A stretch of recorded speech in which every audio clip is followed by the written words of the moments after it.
E aí, pessoal, vamos direto ao ponto. Na nossa análise de hoje, a gente vai mergulhar fundo numa obra que tem feito muita gente repensar algumas coisas básicas. O material base examina o pensamento de Sidney Neri Soares, que é super elogiado pela coragem intelectual e por usar aquela abordagem bem socrática, de fazer a gente pensar mesmo, sabe? E a tese principal que vamos desvendar aqui é, no mínimo, de explodir a cabeça. O maior perigo para a saúde espiritual hoje em dia não é a falta de conhecimento, nem a falta de revelação, de jeito nenhum. O perigo real é um ego que simplesmente resiste aos limites divinos. Vamos entender juntos como essa dinâmica invisível funciona na prática. Para começar a entender isso, pensem no seguinte paradoxo. Como é que um ser altamente inteligente e iluminado, como Lúcifer, acabou caindo? Usando a abordagem socrática do autor, a gente não pode se contentar com aquelas respostas prontas. A grande sacada é que a rebelião não nasceu da ignorância. Não teve ali uma dúvida intelectual ou uma sedução externa, nada disso. Aquele ser tinha um entendimento cristalino da ordem estabelecida. Ou seja, o problema definitivamente não era falta de poder ou de luz. Tinha algo bem mais profundo acontecendo nos bastidores. E aqui está a resposta crucial, a raiz do problema. O desejo simplesmente atropelou o limite. A queda colossal aconteceu porque aquele anseio absurdo por autoexaltação se recusou a aceitar uma fronteira divina que já estava lá, estabelecida. O ser criado não negou que o Criador existia, ele só decidiu que não ia mais engolir o limite imposto a ele. O desejo pessoal foi colocado acima da obediência. E isso ilustra de forma brilhante o ponto central do nosso estudo. Ter uma luz imensa e um conhecimento gigantesco não é garantia nenhuma de submissão. Bom, para entender a raiz disso tudo, precisamos falar um pouco sobre os limites.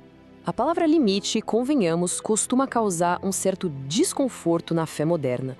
Mas a gente precisa ressignificar isso urgente. O conceito base aqui é a teologia do limite. Basicamente, é o princípio de que as fronteiras divinas são uma baita expressão de amor e de ordem para proteger e não uma tirania autoritária como muita gente pensa. Peguemos o Jardim do Éden como exemplo. O texto mostra que Deus deu total liberdade para comer de todas as árvores, menos uma. É a imagem perfeita de um Deus de extrema abundância. Aquele limite não estava ali para privar o ser humano, mas puramente para proteção.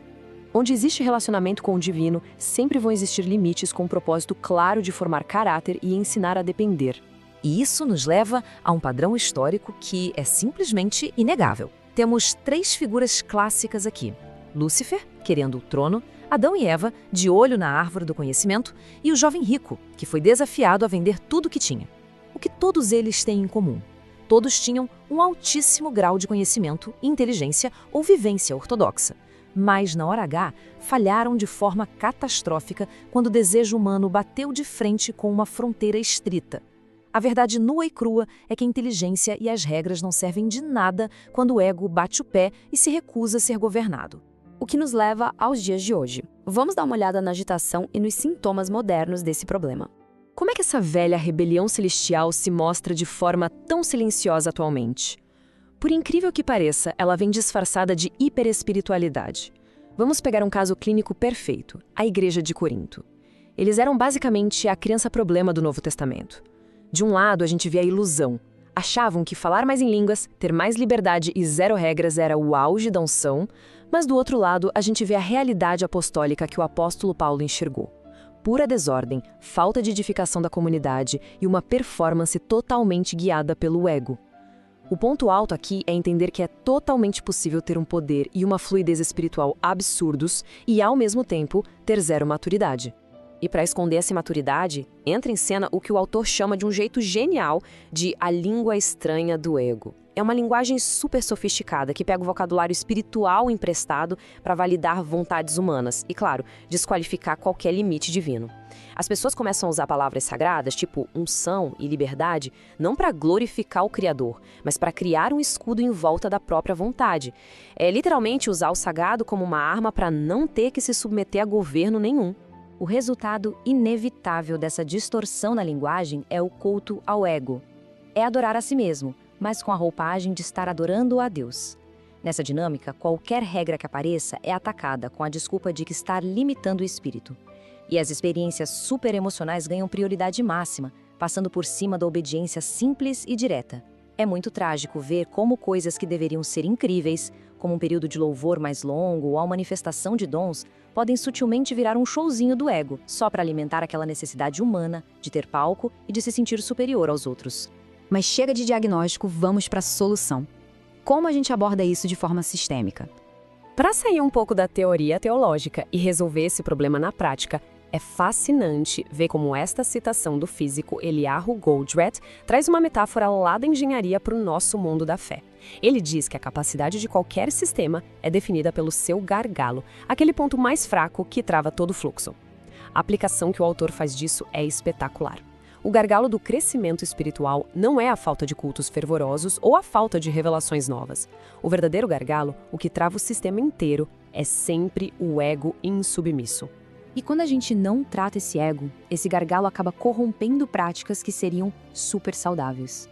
O louvor vira só uma apresentação artística, todo aquele conhecimento teológico adquirido vira uma carteirada, uma medalha de superioridade intelectual, e o serviço, o ministério em si, vira só um palanque para benefício próprio. Enquanto esse desejo gigante do ego de se exaltar não for batido de frente, todo o resto do sistema vai continuar restrito e totalmente artificial. E é aí que entra o judô linguístico. Como a gente confronta esse ego de forma inteligente?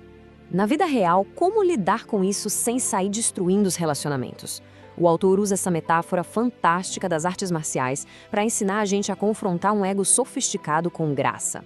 Em vez de ir para o embate direto, o judô linguístico redireciona aquela energia defensiva da pessoa usando 3 perguntas socráticas nucleares. Primeiro, perguntar numa boa se as regras bíblicas antigas ainda valem hoje. Segundo, colocar na balança a emoção pessoal de um lado e a necessidade de edificar as outras pessoas do outro. E terceiro, desafiar a lógica daquela velha desculpa, perguntando se um mero ser humano realmente conseguiria limitar um espírito que é todo-poderoso.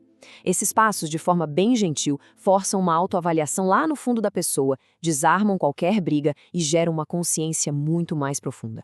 Mas de todas essas perguntas, a que mais mexe com as estruturas e derruba as defesas do ego é esta aqui. Qual tem maior autoridade exatamente agora? Esse sentimento tão forte, ou o que está claramente escrito? É um verdadeiro checkmate, uma pergunta que exige uma definição clara sobre quem realmente manda. O ponto não é ignorar a emoção, de forma alguma, mas sim decidir quem, no fim das contas, é que dita as regras do jogo. Tudo isso nos traz para o grande divisor de águas, a decisão que todo mundo precisa tomar. O clímax de toda essa nossa análise pode ser resumido nessa dualidade. Do lado esquerdo, temos o homem natural. Ele conhece os jargões, ele sabe usar aquele verniz sagrado nas palavras, mas no fundo, tudo isso só serve para acomodar e proteger as próprias vontades. Já do lado direito, temos o homem verdadeiramente espiritual. Esse entende que a verdadeira jogada é submeter, e com alegria, as próprias vontades às fronteiras divinas. É exatamente nessa submissão que se encontra a verdadeira liberdade, aquela que dura. É a diferença brutal entre viver uma espiritualidade de plástico e uma devoção autêntica. E para fechar a nossa exploração de hoje, fica essa provocação para ecoar na mente. O desejo humano está, de fato, submetido ao limite divino? Porque a grande lição de todo esse material é uma só. O Criador não vai, em hipótese alguma, remover as suas fronteiras e regras perfeitas só para agradar à vontade humana. Então, cabe a cada um decidir se vai continuar usando as coisas divinas para alimentar o próprio orgulho ou se finalmente vai abraçar o limite como o caminho mais alto para a maturidade. É uma reflexão inevitável, não acham?